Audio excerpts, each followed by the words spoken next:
बोलिए श्री सद्गुरु महाराज की जय। प्रातः स्मरणीय आनंद से विभूषित परमाराध्य परम पूज्यपाद संत सद्गुरु महाराज के परम पावन युगल पद्म पदों में सदा सदा सादर परवंदन। मंच पर उपस्थित मुद मंगल में पूज्य साधु समाज, विद्वत समाज, सत्संग में समुपस्थित परम सम्माननीय सत्संग प्रेमी सदात्माओं, भक्तिमती माताओं एवं करुणामयी बहनों,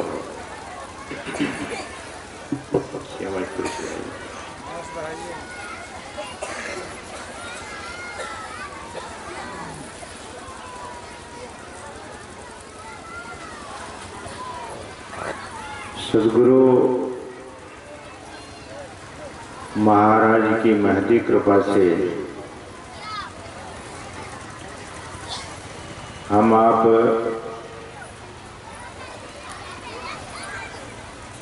ज्ञान और ध्यान यज्ञ का लाभ ले रहे हैं।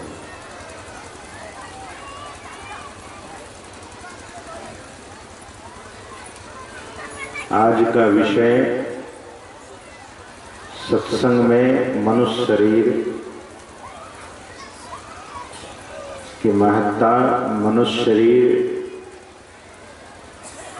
की उपादेयता का है।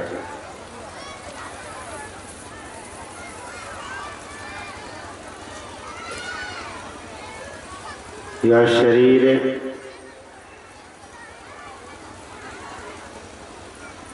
अत्यंत मूल्यवान है।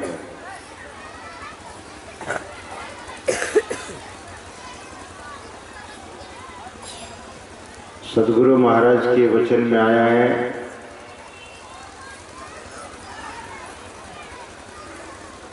क्षण क्षण पल पल समय सिरावे, नर्तन दुर्लभ फिर नहीं पावे।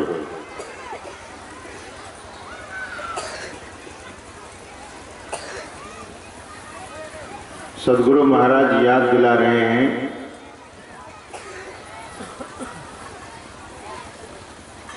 each and every moment the time is passing away.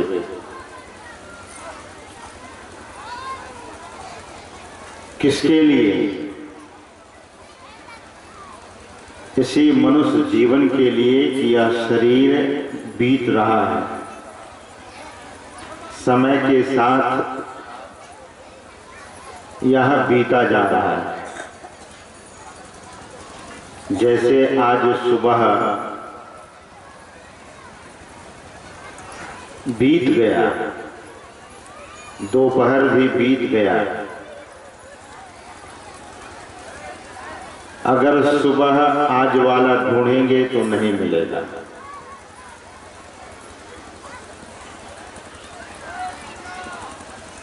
बचपना चला गया, जवानी भी चली जाती है, चली जा रही है, पुनः न बचपना मिलेगा न जवानी मिलेगी।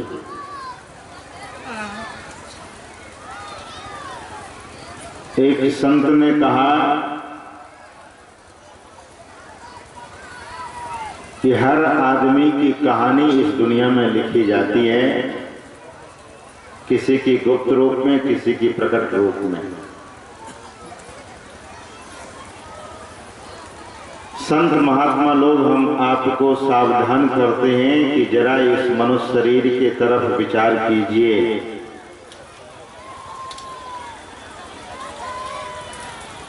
गुरु महाराज आगे कहने की कृपा करते हैं कि दुर्लभ मानुष तन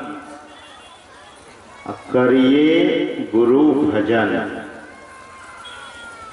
बिना रे भजन बिन जन्म न सावे। यह जन्म बेकार हो जाएगा, व्यर्थ हो जाएगा। क्या करना चाहिए? गुरु का भजन करना चाहिए, परमात्मा का भजन करना चाहिए, उस ईश्वर का भजन करना चाहिए।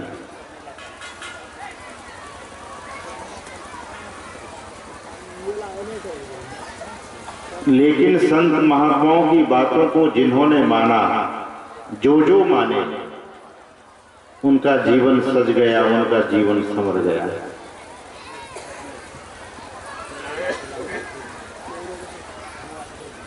गुरु नानक देव जी महाराज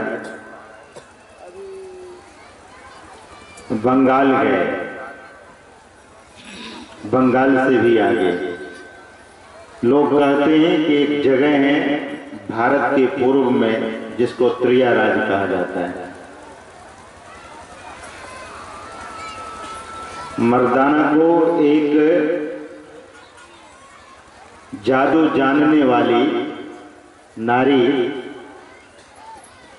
जब भिक्षा मांगने के लिए मर्दाना गए तो मर्दाना देखने में बड़ा सुंदर थे। मर्दाना का शरीर बड़ा सुडौल, देखने में अति सुंदर, कांतिमय चेहरा। निश्चय ही सद्गुरु के चरणों में जो अपने को न्यौछावर कर दिया है तो उनका सब कुछ सम्यक हो जाता है। कहते हैं कि मर्दाना के रूप को देखकर वह नारी जो जादू जानती थी उस पर जादू चलाया और मर्दाना सावधान नहीं था। मर्दाना को वह जादू लग गया। वह जादूगरनी मर्दाना को तोता बना दिया और तोता बनाकर पिंजड़े में डाल दिया। गुरु नानक देव जी महाराज अपनी जगह बैठे बैठे भोजन की प्रतीक्षा कर रहे थे, लेकिन जब देर हुई तो आंख बंद करते हैं गुरु नानक देव जी महाराज और देखते हैं कि मर्दाना तो तोता बनकर पिंजड़े में अब बैठा हुआ है।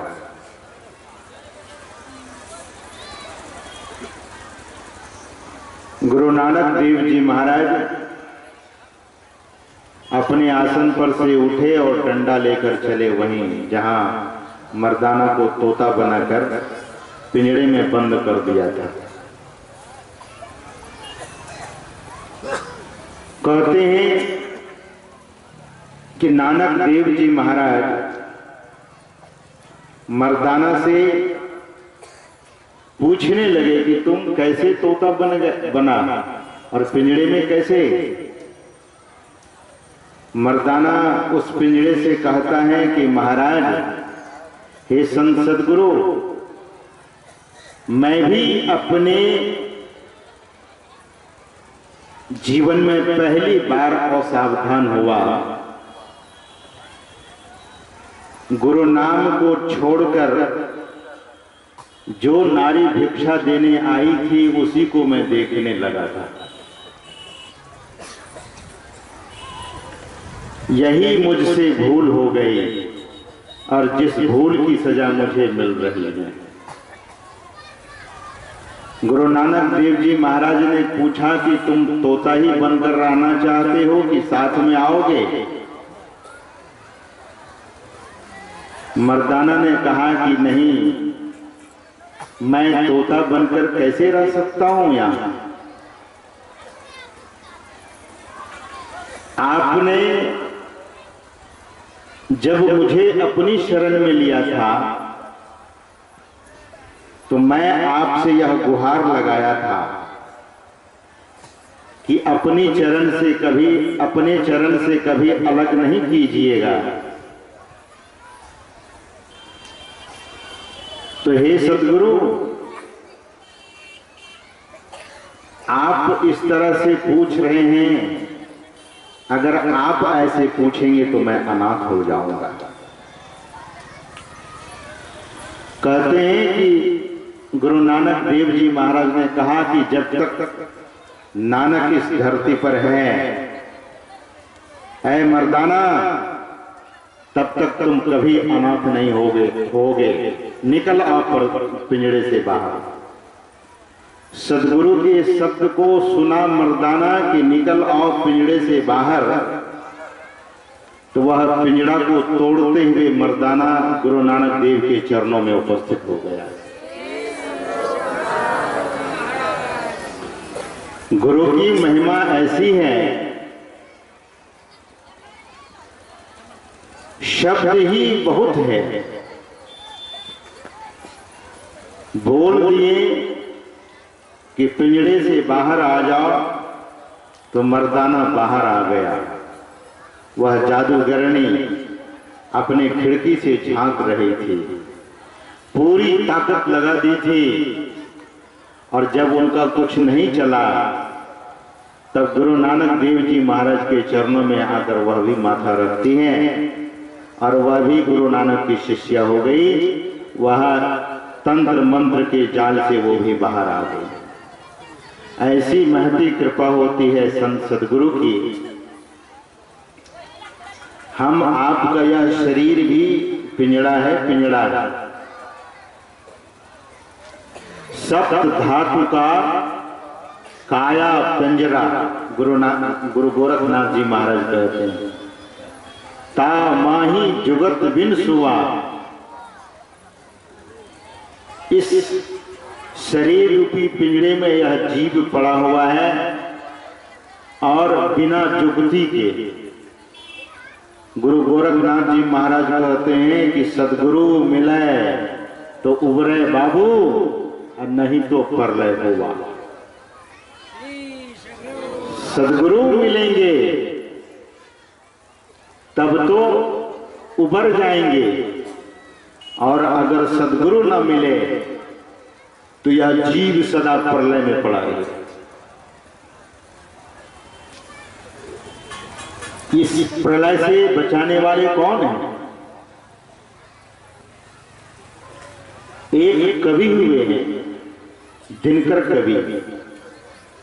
हम लोग जब स्कूली शिक्षा ग्रहण कर रहे थे तो उनकी छोटी सी पंक्ति याद आई। महाप्रलय की ओर सबको चलते देखा, महाप्रलय हमेशा हो रहा है। कभी कभी लोग कहते हैं कुछ ऐसी घटना को देखकर कि महाराज प्रलय हो गया, महाराज महाप्रलय हो गया। कभी कभी व्यक्तिगत रूप से कोई सज्जन कहते हैं कि मेरे जीवन में महाप्रलय आ गया। प्रलय तो हर क्षण हो रहा है। वही गुरु गोरखनाथ जी महाराज कहते हैं कि सदगुरु मिलाए तो उबरे बाबू, और नहीं तो प्रलय हुआ। प्रलय में पड़े रहेंगे, दुख में पड़े रहेंगे, जीवन में हाहाकार मचता रहेगा। इस हाहाकार से बचने के लिए यह जो ध्यान सत्संग का आयोजन होता है, मनुष्य को चेतना देने के लिए, मनुष्य को संभलने के लिए, मनुष्य को अपने लक्ष्य को पाने के लिए, इस तिहाई गांव में श्रद्धेय परम आदरणीय विजेंद्र बाबू के सुपुत्र संजय बाबू जो इंजीनियर है, पिता की ऐसी मनसा रही, उनकी भी ऐसी इच्छा रही, उनके परिवार के लोगों की इच्छा रही, तो वे लोग इस तरह के आयोजन कर अपना कल्याण तो कर ही रहे हैं, साथ साथ सबों का कल्याण चाह रहे हैं। यही मानवता है। हम लोग देखते हैं सरकार बहुत जोर दे रही है शिक्षा पर। सरकार कहती है कि हर घर में बिजली हो, सरकार कहती है कि हर गली पक्की हो जाए, सभी घरों में कंप्यूटर और मोबाइल हो जाए। बोलती है ऐसे इस तरह से सरकार के लोग, हर घर के बच्चे पढ़े लिखे हो जाएं। लेकिन ध्यान दीजिए, न जाने इस भारत देश के लोगों को क्या हो गया है। आप इसे अन्यथा नहीं लेंगे कि सत्संग के मंच से सरकार की कुछ बात कही सुनी जा रही है।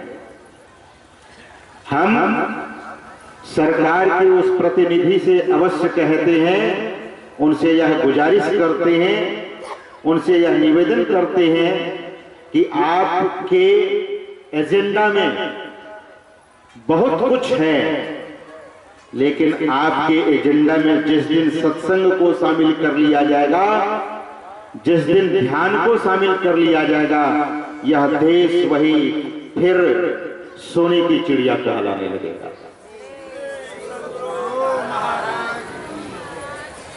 बहुत सारे एजेंडा बनाए जाते हैं, लेकिन सत्संग ध्यान का एजेंडा नहीं। प्रोत्साहित करते हैं अंडे खाने के लिए, मांस खाने के लिए, उसमें विटामिन की जानकारी देते हैं। अंडे खाइए, बच्चे को स्कूल में जो वो मिड मील की व्यवस्था की गई है, किसी किसी स्कूल में ठहरना होता है तो देखते हैं जो मेन्यू, उसमें अंडा भी, फलाने दिन अंडा। क्या हो गया है? आज तक कोई मुर्गी किसी भी प्रकार की सुई या ब्लेड नहीं बना सकी है, और मुर्गी के अंडा खाने वाला क्या क्या करेगा? आप विचार कीजिए। सोच गलत है। खान पान अगर सुधर जाए, मनुष्य शरीर के संबंध में संत महापुरुष कहते हैं दुर्लभ मानुष तन। सुबह में सत्संग के संबंध में यह सुन रहे थे कि सत्संग दुर्लभ है, कि दुर्लभ बातें ही उसमें सुनाई जाती है। मनुष्य शरीर भी दुर्लभ है। मैं आप लोगों से निवेदन करूंगा, किसी गांव घर में किसी का शरीर छूट जाता है कोई उपाय? जो शरीर छूट गया, आप उसमें फिर से प्राण फूंका जाएगा? अगर ऐसा कोई कर सकते हैं, कभी कोई किए हैं, तो वे संत सदगुरु किए हैं, बाकी सरकार तो कभी कर ही नहीं सकते। तो जो शरीर इतना दुर्लभ है कि एक बार इसमें से प्राण निकल जाने के बाद पुनः प्राण लौटता नहीं है, अगर कभी किसी का लौटा है तो वह सदगुरु की महती कृपा से, उस परम प्रभु परमात्मा की विशेष कृपा से, अन्यथा नहीं तो है तो बड़ा दुर्लभ। भगवान की वाणी में, भगवान के उपदेश में हम लोग यही सुन रहे थे, बड़े भाग मानुष तन पावा। जो देवताओं को दुर्लभ है, सुर नर सदग्रंथ ही गावा, बड़े भाग मानुष तन पावा। सुर दुर्लभ, देवताओं को जो शरीर दुर्लभ है, वह शरीर हम आपको मिला हुआ है। अब उस शरीर को पाने के बाद भगवान हम आपको याद दिलाते हैं, जो देवता भी तरसते हैं इस शरीर को पाने के लिए। सदग्रंथ सभी ऐसा ही कह रहा है। तो इस शरीर को कोई विषय में लगाकर अपने भाग्य की सराहना करता हो तो आप उसे क्या कहेंगे? भगवान यही कहते हैं, साधन धाम अमोक्ष कर द्वारा, पाइन जेहि पर लोक संवारा। धाम के संबंध में अच्छी तरह से आप जान लीजिए। धाम का अर्थ यही होता है कि थोड़े समय में अधिक पुण्य कर ले। यह शरीर एक धाम है और साधनों का धाम है। यहाँ बाबा धाम कहते हैं, बद्री धाम कहते हैं, केदार गंगोत्री यमुनोत्री धाम कहते हैं। थोड़ी देर अगर आप इस शरीर में किसी तीर्थ में जाकर आप थोड़ा ध्यान करें, किसी पवित्र जगह में बैठकर ध्यान करें, उसका फल बहुत गुना हो जाता है। लेकिन इस शरीर को धाम कहा गया है, मतलब क्या? दोनों भावों के बीच का जो स्थान है, उस स्थान पर बैठकर अगर थोड़ी देर कोई ध्यान करता है तो उनको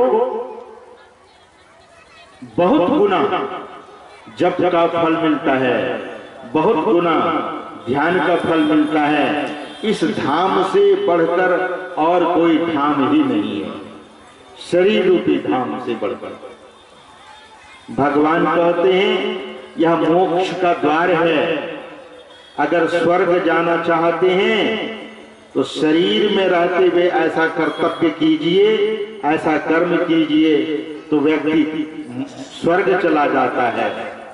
अगर और ध्यान ज्ञान का अर्जन करेंगे, ध्यान करते करते साधना के अंतिम पराकाष्ठा पर पहुंचेंगे तो स्वर्ग ही नहीं अपवर्ग की प्राप्ति होगी।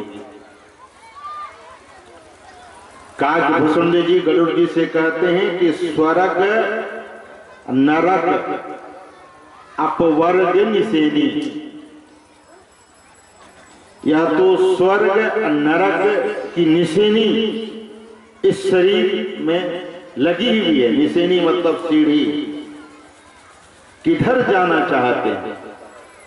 अपवर्ग की भी सीढ़ी लगी हुई है।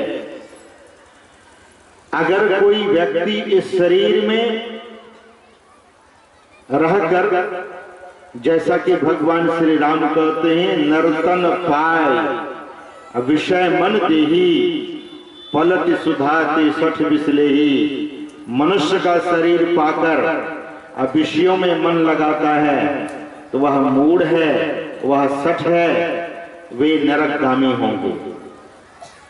लोग मांस मछली छोड़ देते हैं, मांस भक्षण भी छोड़ देते हैं, लोग अंडा खाना भी छोड़ देते हैं, शराब पीना भी छोड़ देते हैं, लेकिन एक छोटी चीज नहीं छोड़ पाते हैं। वह एक सामान्य चीज है, बहुत छोटी चीज है, वह खैनी है, तंबाकू है, उसे नहीं छोड़ सकते। कहिए कितनी छोटी चीज है। आपने विचारा, आज भी दीक्षा के संबंध में यहां सूचना प्रसारित की जाएगी प्रवचन के बाद।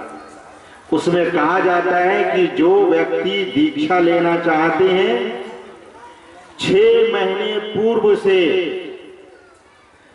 मांस मछली तथा अन्य नशीली पदार्थों का सेवन न करते हों और आजीवन संकल्पित हों, वही व्यक्ति दीक्षा के अधिकारी होंगे। ऐसा हम आप लोग बराबर सुनते रहते हैं।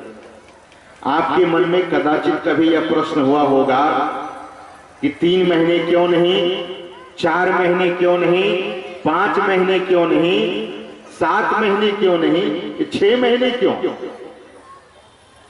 6 महीने का क्या मतलब? 6 महीने तक जो मांस मछली अंडा शराब का सेवन नहीं करता है वही दीक्षा के अधिकारी है। ऐसा क्यों?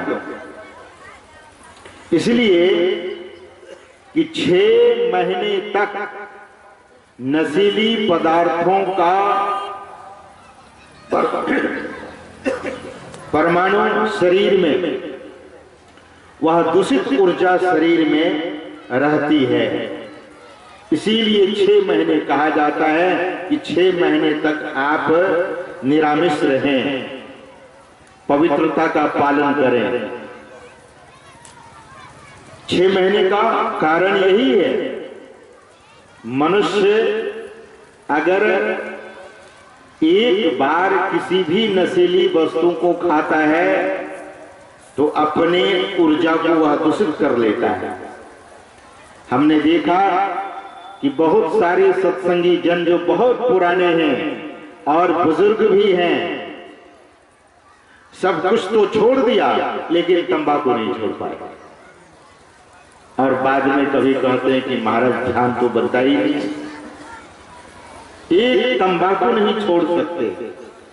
इतनी निकृष्ट चीज है,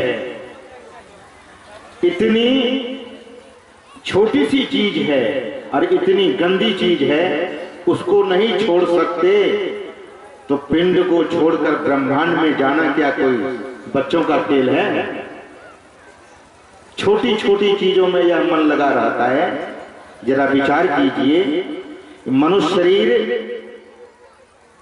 पर जो विषय बना है यह केवल गैर सत्संगियों के लिए नहीं, उन सत्संगियों के लिए भी जो दीक्षा ले चुके हैं, जो गलत आदत से अभी तक मुक्त नहीं हो सके हैं, ऐसे लोग भी जरा विचार कीजिए कि एक छोटी सी चीज अगर नहीं छूटती है तो फिर बड़ी चीज कैसे पा सकते हैं? जब तक आप अपने घर में से बीज निकालकर खेत में फेंक नहीं देंगे तब तक पौधा की उम्मीद करते हैं। पौधा कहां से आएगा? त्यागना तो पड़ेगा, त्याग कीजिए। इसीलिए महापुरुष कहते हैं कि त्याग से ही अमृत की प्राप्ति होती है, त्यागे न एके अमृत तत्व मानुषो। त्याग किस चीज की? त्याग निकृष्ट वस्तु की कीजिए। त्याग करने से ही आसक्ति से छूटते हैं। निकृष्ट पदार्थों का त्याग तो बिना विचारे ही करना चाहिए। साथ साथ अन्य चीजों का भी त्याग भाव मन में रखना चाहिए। महापुरुष कहते हैं यह शरीर साधनों का घर है, मोक्ष का द्वार है। इसे पाकर जो विषय में मन लगाते हैं वे नरकगामी होते हैं। नरक जाना कोई नहीं चाहता। सज्जनों, नरक से अगर बचना चाहते हैं और इस मनुष्य शरीर को सफल करना चाहते हैं तो जो छोटी छोटी आदत है उसे छोड़िए और अपने जीवन को नियम से बांधिए। दीक्षा लिए हुए जो सज्जन हैं, जो जननी जन हैं, जो भगिनी जन हैं, जो माताएं हैं, जो बहनें हैं, वे अपने जीवन को नियम से बांधिए। आप देखिए, रोड पर चलने वाला आदमी नियम पालन करता है, इसी तरह से दफ्तर में जाने वाला कर्मचारी ऑफिसर नियम पालन करता है। ट्रेन चलाने वाला ड्राइवर वह नियम पालन करता है। हवाई जहाज के जो पायलट होते हैं वे भी ट्रैफिक रूल पर चलते हैं। इसी तरह से देश का प्रधानमंत्री भी समय से 9 बजे प्रधानमंत्री कार्यालय में पहुंच जाते हैं। उनका भी कार्यालय है।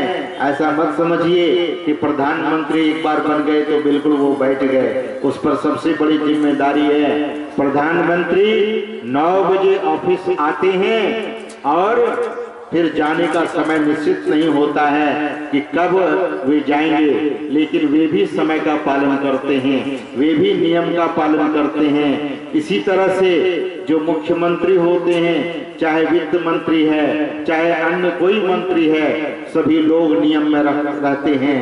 सूरज नियम में है, चंद्रमा नियम में है, तारे नियम में है, यह प्रकृति नियम में है, लेकिन यह मनुष्य ही एक स्वच्छंद है, ऐसे स्वेच्छाचारी है जो अपने मन से चलता है, अपने जीवन में नियम नहीं रखता है। जो व्यक्ति अपने जीवन में नियम नहीं रखता है, भले बड़ी बड़ी वे बातें कर ले, लेकिन हाथ कुछ आने वाला नहीं है, क्योंकि नियम नहीं है तो कुछ मिलने को भी नहीं है। इसलिए जीवन में नियम बांधिए अवश्य। गुरु महाराज अभी जो हमारे डॉक्टर सुभाष बाबा आपसे कह रहे थे कि गुरु महाराज की वाणी है सत्संग नित और ध्यान नित, या सत्संग और ध्यान या नित्य सुबह भी चर्चा हमने की थी। जो सदगुरु की शरण में आ गए हैं तो उनको तो नित्य सत्संग करना चाहिए, नित्य ध्यान करना चाहिए। यह ध्यान यह सत्संग किस लिए, किनके लिए? हम आपके लिए ही। बड़े आयोजनों की क्या जरूरत है, इतने खर्च करने की जरूरत क्या है? इसलिए कि हम आप इकट्ठे होकर एक बार सामूहिक रूप से बैठेंगे ध्यान में। इसमें भी समय बांट कर बैठ रहे हैं। जैसे स्तुति के पूर्व हम लोग ध्यान में बैठे हुए थे, फिर इसी तरह से संध्या में जब स्तुति होगी उसके पूर्व ध्यान में बैठेंगे, महात्मा लोग यहाँ बैठेंगे। इसी तरह से कल जब सत्संग शुरू होगा तो सत्संग शुरू करने के पहले ध्यान में लोग बैठेंगे। कहने का आशय यह है कि हम आप अपने जीवन में नियम को बांधें। अगर जीवन में नियम हो जाएगा तो आप सिद्धांत में पक्के होंगे, तो फिर जिनके सिद्धांत पक्के हो जाते हैं उनके जीवन में प्रैक्टिकल भी हो जाता है, उनके जीवन में साक्षात्कार भी हो जाता है। इसीलिए बड़े बड़े महापुरुष, अक्सर मैं कहा करता हूं, उस बात को आप लिख लीजिए या अपने दिमाग के उस कागज के रिक्त पन्नों पर अंकित कर लीजिए कि स्वामी राम तीर्थ जी महाराज ने कहा कि घंटों का और नियमित ध्यान और 5 मिनट का नियमित ध्यान। वे कहते थे कि कोई 5 मिनट ही नियम से ध्यान करते हैं और घंटों अनियमित करते, कभी कर लिया और कभी नहीं किया, किया तो खूब किया, नहीं किया तो फिर छोड़ ही दिया। इस तरह से नहीं, जो नियमित रूप से करते हैं तो स्वामी राम तीर्थ जी महाराज कहा करते थे कि 5 मिनट का ध्यान वाला उस अनियमित करने वाले ध्यान से बढ़ जाएंगे, क्योंकि नियम उनके जीवन में है। इसीलिए नियम अवश्य कीजिए, नियम में अपने को बांधिए। यह जो मनुष्य शरीर है बड़ा क्षण भंगुर है। गुरु गोरखनाथ जी महाराज कहते हैं कि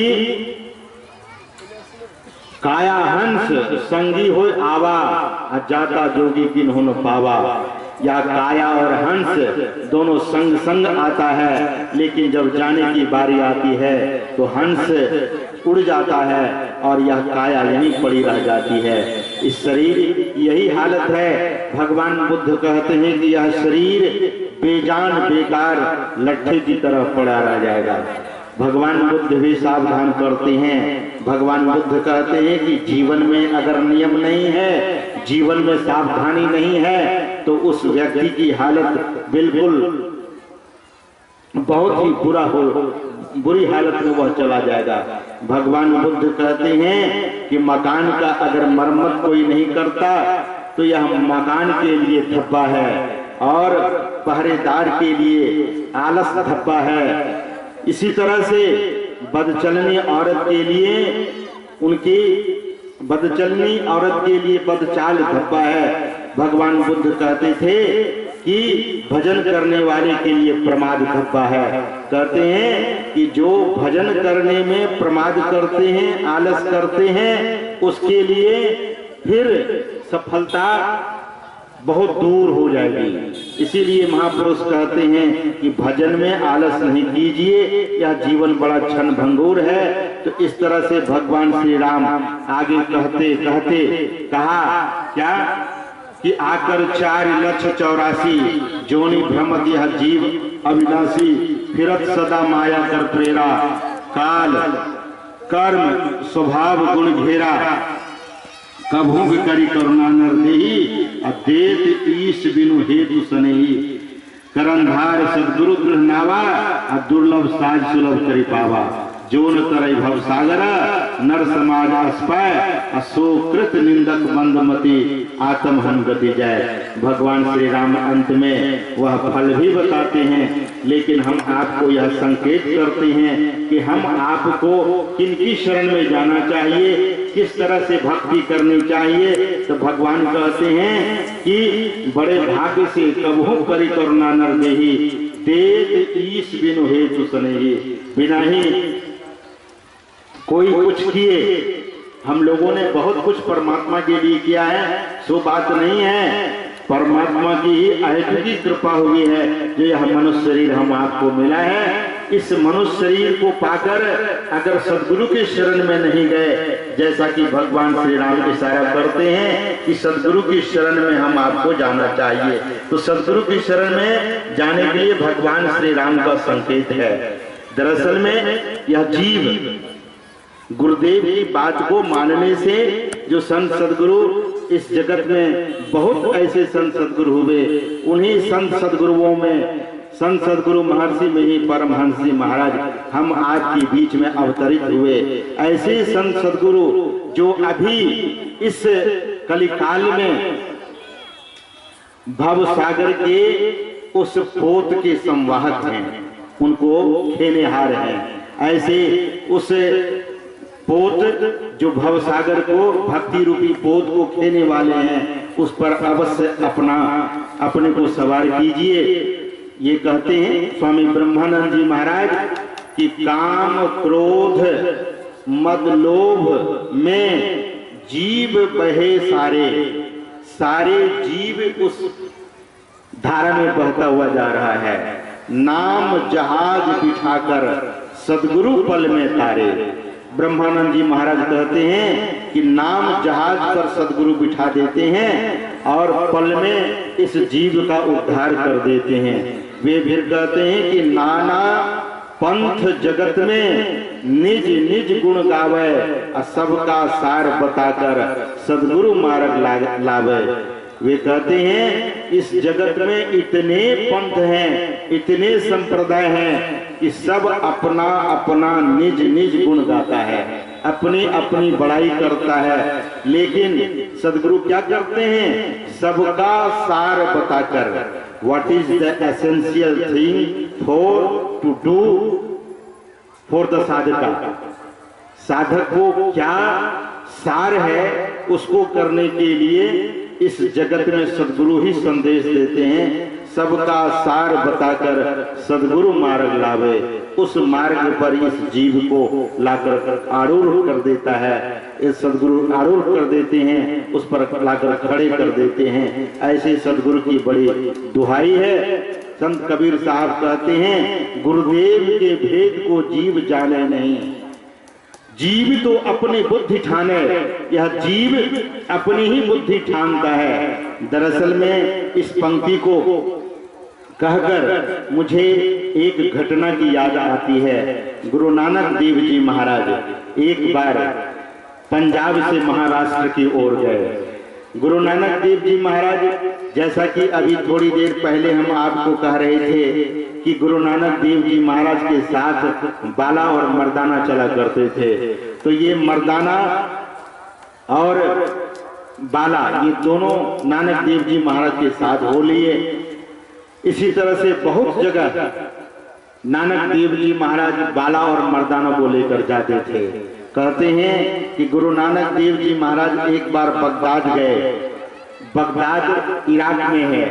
बगदाद गए तो वहां का एक पाखंडी जो तांत्रिक था, एक चादर उसने बनाई थी जिस पर वो चादर ओढ़ा देते थे।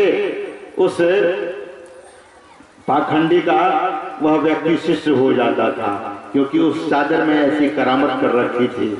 तो नानक देव जी महाराज का नाम वह बहुत सुन रखा था, बहुत कोशिश करता था कि नानक देव जी इधर आ जाए। गुरु नानक देव जी भी जान गए, संत तो जानी जान होते हैं, वे अंतर्यामी होते हैं। गुरु नानक देव जी महाराज बगदाद गए और बगदाद उसी पाखंडी के यहाँ रात में जाकर ठहरे।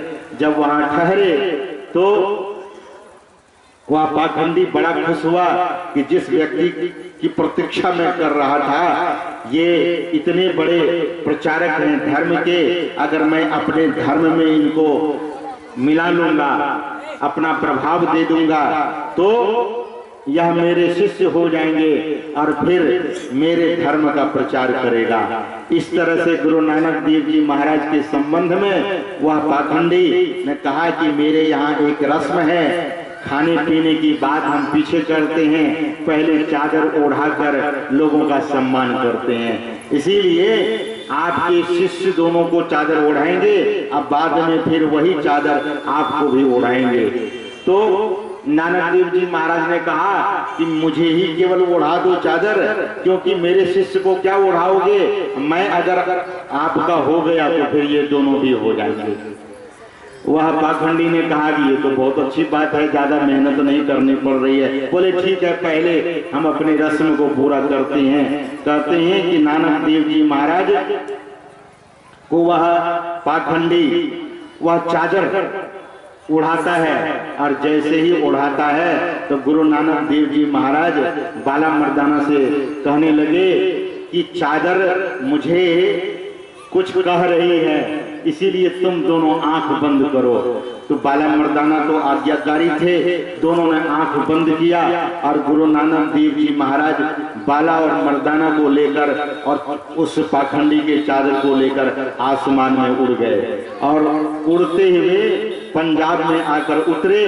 कहते हैं कि वह जगह करतारपुर है। उस गुरुद्वारा में आज भी वह बगदाद की चादर रखी हुई है। कहते हैं कि बाला मर्दाना जब यहाँ पहुंचे तो गुरु नानक देव जी महाराज ने कहा कि आंख खोलो वत्स।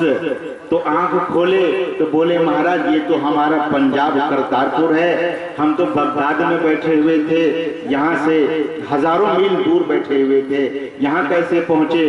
तो गुरु नानक देव जी महाराज ने कहा ये परमात्मा का कमाल है, अपने लिए कुछ नहीं बोले, बोले परमात्मा की मौज भी हम लोग उड़कर यहाँ आ गए। तो इस तरह से अपने गुरु की महिमा को देखकर बाला मर्दाना बहुत प्रभावित रहते थे। तो आपसे मैं निवेदन कर रहा था कि गुरु नानक देव जी महाराज महाराष्ट्र में एक बार चले। संत दरअसल में उस समय योग बल से बहुत जगह जाते थे, और इस जो वैदिक धर्म है, जो हम आप सनातन धर्म की चर्चा कहते हैं, सुनते हैं, दरअसल में यह धर्म किसी से द्वेष नहीं करता है, यह संतों का धर्म है। गरीबदास जी महाराज कहते हैं कि आदि सनातन पंथ हमारा, जानत नाही यह संसारा, पंथों बीच अलहदा पंथा, भेदों बीच पड़ा है भेदा, खट दर्शन सब खटपट होई, हमरा मर्म न जाने कोई। वे गरीबदास जी महाराज कहते हैं कि खट दर्शन से भी परे का यह मत है, या ऐसा मत है संत मत। तो गरीबदास जी महाराज कहते हैं कि जहाँ खटपट हो वहाँ कोई वैदिक मत की बात नहीं है। सनातन का अर्थ यह समझिए, आप सनातन से अर्थ यह मत ले लीजिएगा किसी खास संप्रदाय। सनातन का अर्थ है जो सबसे पुरातन है। गुरु महाराज कहते हैं परम पुरातन अपरम सनातन। गुरु महाराज के वाणी में भी आया है, परमात्मा दरअसल में ही सनातन है, पुरातन है, वैदिक है। तो उसी मत का प्रचार ये संत महापुरुषों के द्वारा इस दुनिया में शांति को कायम करने के लिए हुआ है। ये संत लोग इस जगत से अगर अपने अस्तित्व को समेट ले तो होगा क्या। तो संत कबीर साहब कहते हैं कि तब यह धराधाम नेस्त नाबूद हो जाएगी, यह धरती रसातल को चली जाएगी। संत कबीर साहब कहते हैं कि आग लगी आकाश में, चुई चुई पड़े अंगार, जो न होते संत जना जल मरता संसार। If the saints will be not there in this creation, in this world, this whole world is going to burn and it will be turned into the ashes. मुट्ठी भर राख हो जाएगा, यह धरती रसातल को चली जाएगी। तो ये आग आकाश में लगी है, आज तक आकाश में आग लगते हुए देखा नहीं, तो संत झूठ बोलते नहीं। महापुरुष लोग कहते हैं कि सबके भीतर में राग द्वेष रूपी आग लगी हुई है, उसी आग में पूरी दुनिया जल रही है। राग की आग, भगवान बुद्ध ने कहा राग के समान कोई आग नहीं, राग सबसे बड़ी आग है। अगर विषय से राग हो गया तो वह आग हो गई, अगर परमात्मा से अनुराग हो गया, राग नहीं अनुराग होना चाहिए। अनुराग का अर्थ प्रेम है, परमात्मा से सदगुरु के चरणों में अगर प्रेम हो जाए तो जीवन धन्य धन्य हो जाएगा। महापुरुष कहते हैं ये संत लोग जगत के कल्याण के लिए, जगत में शांति कायम करने के लिए, जगत के लोगों को पथ दिखाने के लिए, जगत के लोगों को मुक्ति प्रदान करने के लिए अपने बहुत सारे कष्टों को सहते हुए और बहुत जगह गए। इसी तरह से गुरु नानक देव जी महाराज के संबंध में, इसी तरह से कबीर साहब के संबंध में, इसी तरह से नामदेव जी महाराज के संबंध में, संत ज्ञानेश्वर जी महाराज के संबंध में, स्वामी विवेकानंद जी महाराज के संबंध में, जैसा कि अभी हमारे विभीषण बाबू आपको सुना रहे थे कि स्वामी विवेकानंद जी महाराज जो भारत में ही नहीं विश्व धर्म सम्मेलन में भारत के झंडा को ऊंचा किया, भारत के मस्तक को ऊंचा किया, वे ऐसे अकिंचन अवस्था में थे। आप जरा गौर से सुने, ध्यान से सुनिए। वे सन्यासी थे और सन्यासी के पास होता भी क्या है। स्वामी विवेकानंद जी महाराज के साथ एक ऐसी स्थिति थी कि समुद्र पार जाने के लिए 10 रुपये भी नहीं थे, लेकिन अमेरिका तो हजारों हजार मील दूर, लेकिन फिर भी स्वामी विवेकानंद जी महाराज जब चलने का संकल्प किया तो भारत के वे धर्म में निष्ठा रखने वाले, वे सज्जन, वे राजा, वे विद्वान सब आगे आए और स्वामी विवेकानंद जी महाराज को सहयोग किया कि जाइए आप भारत के धर्म का झंडा फहरा आइए। और स्वामी विवेकानंद जी महाराज अमेरिका में जाकर वही सनातन धर्म, वैदिक धर्म, वही संत मत का झंडा ऊपर फहरा कर और विश्व में सर्वश्रेष्ठ कीर्तिमान स्थापित कर भारत को लौटे तो भारत के लोग गदगद हो गए। स्वामी जी महाराज का बहुत स्वागत किया। ये इतिहास रहा है कि भारत के सन्यासी, भारत के संत लोग पूरी दुनिया में जाकर शांति की स्थापना की है और ये संत लोग उसी तरह से, उसी कड़ी का जो प्रसंग था वह गुरु नानक देव जी महाराज का प्रसंग हम आपको सुना रहे थे कि गुरु नानक देव जी महाराज जब महाराष्ट्र जा रहे थे तो गुरु नानक देव जी महाराज एक बार महाराष्ट्र में किसी जंगल से पार करना चाहा कि इस जंगल के पार मुझे जाना है, इस जंगल के पार में जो गांव है, इस जंगल के पार में जो शहर है वहां जाकर धर्म उपदेश देना है। तो गुरु नानक देव जी महाराज के साथ केवल आज मर्दाना ही चले और बाला को गुरु नानक देव जी महाराज ने कहा कि ऐ बाला तुम गुरुद्वारा में रहकर गुरु सेवा करो, गुरुद्वारा को देखो। तो मर्दाना चले हैं गुरु नानक देव जी महाराज के साथ और गुरु नानक देव जी महाराज बहुत तड़के उठे, ध्यान से परमात्मा का सुमरण किया, परमात्मा की प्रार्थना की और मर्दाना से गुरु नानक देव जी महाराज ने कहा कि ऐ मर्दानिया मेरे झोले को तुम अपने कंधे में लो और मैं आगे आगे चल रहा हूं, तुम पीछे पीछे चलो। आज रास्ता बड़ा लंबा है, तुम मेरे पीछे पीछे आना, आज बहुत दूर का रास्ता तय करना है। कहते हैं कि गुरु नानक देव जी महाराज मर्दाना को आदेश कर देते हैं और मर्दाना गुरु नानक देव जी महाराज की झोले को कंधे में लिया है, हाथ में कमंडलू लिया है, आगे आगे गुरु नानक देव जी और पीछे पीछे मर्दाना जा रहे थे। चलते चलते चलते चलते जंगल में गुरु नानक देव जी महाराज चल रहे थे और जब दोपहर हो गया, भोजन का वक्त हुआ है, सुबह में कुछ खाए नहीं हैं, भूख लगी है। संत को तो क्या भूख लगेगी, लेकिन सेवक को, मर्दाना को भूख लगी, बड़ा स्वस्थ थे तो स्वस्थ आदमी को भूख तो लगती ही है, आप लोग जानते हैं। और मर्दाना को जब भूख लगी तो शर्म से कुछ बोल नहीं रहा, लेकिन मन ही मन बड़ा कचोट रहा है कि पता नहीं, सुबह ही आज गुरु महाराज बोल दिए थे कि बहुत लंबा रास्ता है, लेकिन इतना लंबा रास्ता आज निकला कि दोपहर हो चुका, न पानी न जलपान न भोजन, फिर भी चुप होकर गुरु नानक देव के पीछे चलते रहे और चले। जब संध्या होने लगी तो मर्दाना ने कहा कि हे सदगुरु आप थकते नहीं हैं, मैं तो थक गया हूँ क्योंकि कुछ खाया नहीं, कुछ पिया नहीं।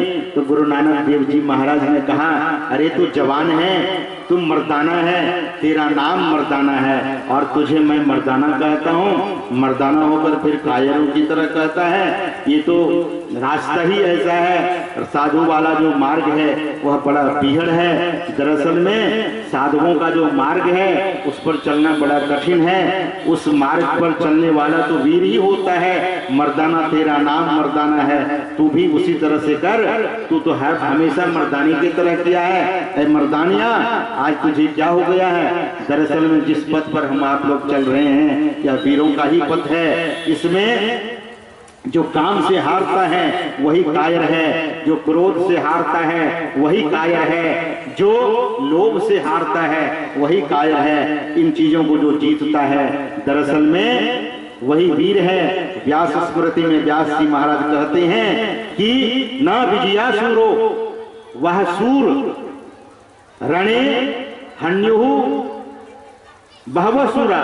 वे कहते हैं कि बहुत सारे सूर को जीतने वाला रण क्षेत्र में वह सूर नहीं है। तब व्यास जी महाराज कहते हैं कि सूर तो वो है जिसने कामः विजय, जो काम पर विजय प्राप्त किया है। क्रोधो विजय, जो क्रोध पर विजय प्राप्त किया है। दरअसल में वो सूर है। गुरु महाराज भी कहते हैं, आओ वीरो मर्द बनो।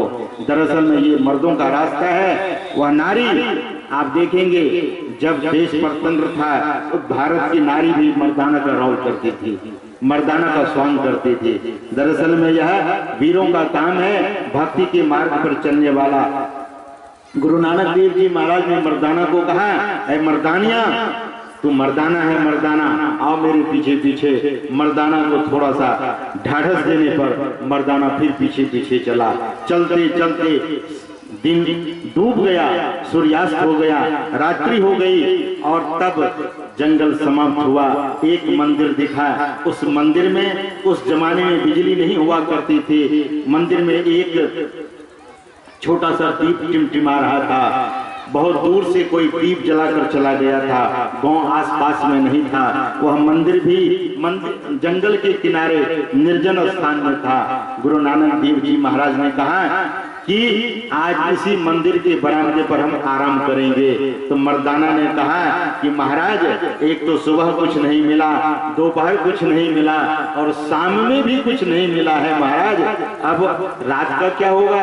गुरु नानक देव जी महाराज ने कहा कि ऐ मर्दानिया, साधु का जीवन ऐसा ही होता है, कभी घृत खाना, कभी मुट्ठी भर चना और कभी उसमें भी मना।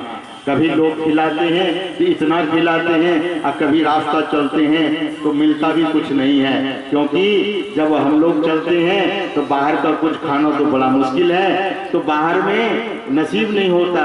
साधु का जीवन ही ऐसा होता है। गुरु नानक देव जी महाराज ने कहा कि अरे कभी तो ऐसा मिलता है, उस समय ये नहीं कि सोचते कि आज खूब परमात्मा दिया है, आज परमात्मा की ऐसी मौज हो गई है। मर्दाना, आज कुछ खाने को लिखा हुआ नहीं है। तो मर्दाना बहुत झुंझला गया कि झोला ढोते ढोते मेरी हालत खराब हो गई है और आप कहते हैं आज ऐसे ही सोना है। गुरु नानक देव जी महाराज ने कहा कि सामने में बावली है, सामने में कुआं है, उसी का ठंडा पानी पी लो, तुम्हारा क्रोध शांत हो जाएगा। लेकिन व्यक्ति को जब भूख लगती है तो क्रोध भी ज्यादा ही चढ़ता है। मर्दाना को बहुत क्रोध हो गया और उस पर क्रोध कर रहा है, अपने संत सदगुरु पर। बोले बस आपकी भी खोपड़ी अब सही जगह पर नहीं है, हमें तो भूख लगी है और आप कहते हैं कुआं का ठंडा पानी पीकर सो जाने के लिए, ये मुझसे संभव नहीं है। ये लीजिए अपना झोली, ये लीजिए अपना कमंडलो, आज से मैं आपके साथ नहीं रहूंगा। ऐसा कहकर मर्दाना चल पड़ा। कहते हैं कि मर्दाना क्रोध में उधर ही गया जिधर जंगल था। उस घनघोर जंगल में मर्दाना चला गया। सोचने लगा कि अब कोई गांव आएगा, अब कोई गांव आएगा। लेकिन जाते जाते जाते मर्दाना घनघोर जंगल में चला गया। उसी घनघोर जंगल में चला गया और थोड़ी देर जब चला तो देखा कि जंगल में एक जगह खूब प्रकाश हो रहा है। तो सोचा कि अब गांव आने ही वाला है, उधर ही बढ़ा। जैसे उधर बढ़ा तो देखा क्या, एक बहुत बड़ा काला कलोटा पुरुष जो बहुत लंबे तगड़े हैं और एक बहुत बड़ी भट्ठी जलाई है, उस पर कड़ाह चढ़ाया हुआ है, उस कड़ाह में तेल खौल रहा है। और वह जब देखा तो इनके मन में बड़ा भय उत्पन्न हुआ, भागने लगा, लेकिन जंगल में भागता कहाँ। तब तक में उस काला कलूटा आदमी ने उसे देखा, दरअसल में वह राक्षस था। वह राक्षस जब देखा तो मर्दाना की ओर दौड़ा और इतना लंबा तगड़ा वह राक्षस था कि मर्दाना को जाकर तुरंत पकड़ लिया और पकड़कर हाथ में उठाया, जैसे किसी बिल्ली को कोई उठाता है। इतना बड़ा राक्षस, मर्दाना तो लंबा तगड़ा था ही, लेकिन उनके सामने बिल्ली जैसा। मर्दाना को एक हाथ से पर उठाया और चला। मर्दाना को एक हाथ से उठाकर जब चला तो जो पेड़ पौधे के डाल थे वह मर्दाना के कभी सिर में लगता था, कभी बाह में लगता था, कभी पैर में लगता था और मर्दाना चिल्लाता था, है मैं सदगुरु के पग को छोड़कर, सदगुरु की चरण को छोड़कर मैं कहाँ आया। दरअसल में गुरु नानक संत कबीर साहब कहते हैं, गुरु सीढ़ी से उतरे शब्द भी होना होए, ताको काल घसीटी हैं राख सके नहीं कोई। ऐसे मर्दाना को लेकर वह राक्षस चला है और बहुत खुश हुआ कि सुंदर सा आहार आज मिला है। मुझे भी 7 दिनों से कोई आहार नहीं मिला था, आज एक सुंदर मनुष्य मिला है। बस उठाया और ठहाका मार करके उस कढ़ाई में अब डालने ही जा रहा था। अब मर्दाना ने देखा कि इस कढ़ाई में मुझे तलेगा और मुझे खा जाएगा यह। अब राखो राखनहार दूजा कोई नहीं है, इस तरह से अपने सदगुरु को पुकारने लगे। जैसे ही गुरु नानक देव जी महाराज का स्मरण किया, उतने में राक्षस मर्दाना को उसमें डालता है। उस कड़ाह में जैसे ही मर्दाना गिरा, कहते हैं कि हे सदगुरु पुकारा मर्दाना, और जैसे ही हे सदगुरु कहा तो वह खौलता हुआ पानी, खौलता हुआ तेल बर्फ के समान ठंडा हो गया। ऐसी महिमा कहते हैं कि वह खौलता हुआ तेल बर्फ के समान ठंडा हो गया और गुरु नानक देव जी महाराज ठीक सामने प्रकट हो गए। मर्दाना उस तेल के खौलते हुए कड़ाह में जो बर्फ के समान अब है, बिल्कुल वहीं से सदगुरु का दर्शन कर रहा है। और वह राक्षस अत्यंत चकित हो गया, आश्चर्यचकित हो गया, ये कौन पुरुष है। सदगुरु शब्द जब बोला तो राक्षस को बहुत भय लगा और मर्दाना से गुरु नानक देव जी महाराज ने कहा, अब निकलो इस कड़ाह से। मर्दाना छलांग लगाते हुए और गुरु नानक देव जी महाराज के चरणों में गिरा और उनकी उस महिमा को देखकर राक्षस बड़ा प्रभावित हुआ। राक्षस गुरु नानक देव जी महाराज के प्रताप को देखकर अत्यंत ही भयभीत हुआ और साथ ही उनके भीतर में एक सात्विक ऊर्जा का प्रादुर्भाव हुआ। उनके भीतर में एक ऐसी ऊर्जा आई, वही गुरु नानक देव जी महाराज के चरणों को पकड़ा। गुरु नानक देव जी महाराज उस राक्षस से कहा कुछ नहीं, लेकिन उनकी राक्षसी वृत्ति चली गई। ये जो संत सदगुरु होते हैं, दरअसल में इनमें हिंसा नहीं होती है, इसमें जरा भी किसी प्रकार का बैर नहीं होता, इसमें द्वेष नहीं होता, इसमें राग नहीं होता। ये तो सभी से, सभी विकारों से ऊपर उठे हुए महापुरुष होते हैं। ऐसे महापुरुष के शरण में जाने के लिए भगवान श्री राम कहते हैं, करनधार सदगुरु दृढ़नावा। भगवान ने ये नहीं कहा कि मेरी शरण में आओ, भगवान ने कहा कि सदगुरु की शरण में जाओ। तो सदगुरु की शरण में जाने के लिए ये महापुरुष कहते हैं, भगवान कहते हैं कि सदगुरु की शरण, गुरु के शरण कहो, धन धन गुरु कहो।